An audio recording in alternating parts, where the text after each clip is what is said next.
আসসালামু আলাইকুম বন্ধুরা। কেমন আছেন? আপনারা সবাই? তো আমার এই নতুন কুকিং চ্যানেলে আপনাদের স্বাগত জানাচ্ছি নতুন একটি ভিডিও দেখার জন্য। তো আজকে রান্না করব ডিমের কোরমা। তো অত্যন্ত মজাদার এই ডিমের কোরমাটা খুব সহজে রান্না করা যায়। একদিন যদি আপনারা রান্না করে খেয়ে দেখেন এভাবে তাহলে প্রতিদিন খেতে চাইবেন, বারবারই খেতে মন চাবে। তো আমি ফাতেমা বগুড়া থেকে আপনাদের এই রেসিপিটি দেখাচ্ছি। তো এই যে ডিমের কোরমাটা দেখতে পাচ্ছেন, এরকম হবে আর কি। এরকম গ্রেভি, এরকম গ্রেভি যদি হয় তাহলে খেতে অত্যন্ত মজাদার লাগবে।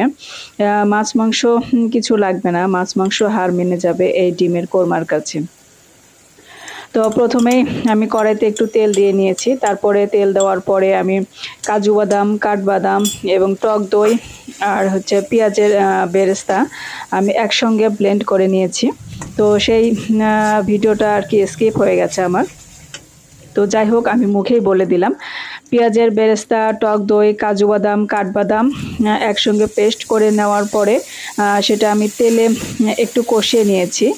আর বন্ধুরা, 1 টেবিল স্পুন পরিমাণ আপনার দেবে, 1 টেবিল চামচ পরিমাণ আর কি ঘি দিবেন। ঘি দিয়ে মশলাটা কষাবেন। আর এর ভিতরে আমি আদা, জিরা এবং রসুনের যে মশলা থাকে আমার, সেখানে আমি 1 চামচ দিয়েছি এখানে। আর সাথে দিয়ে দিচ্ছি একটু হলুদ, সামান্য একটু হলুদ আর 1 চা চামচ পরিমাণ মরিচের গুঁড়া। আর পরিমাণ মতো লবণ দিবেন। লবণ দিয়ে মশলাটা কষানোর পরে যখন আপনার গ্রেভিটা ঘন হয়ে আসবে, তো সেই পর্যায়ে আর কি ডিমগুলো আগে থেকেই আমি ভেজে রেখেছিলাম।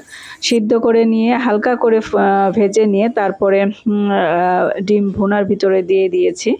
তো এই আর কি। তো এইভাবে রান্না করে খেয়ে দেখবেন, অতুলনীয় স্বাদের এই ডিমের কোরমা। সবাই ভালো থাকবেন, সুস্থ থাকবেন। আল্লাহ হাফেজ।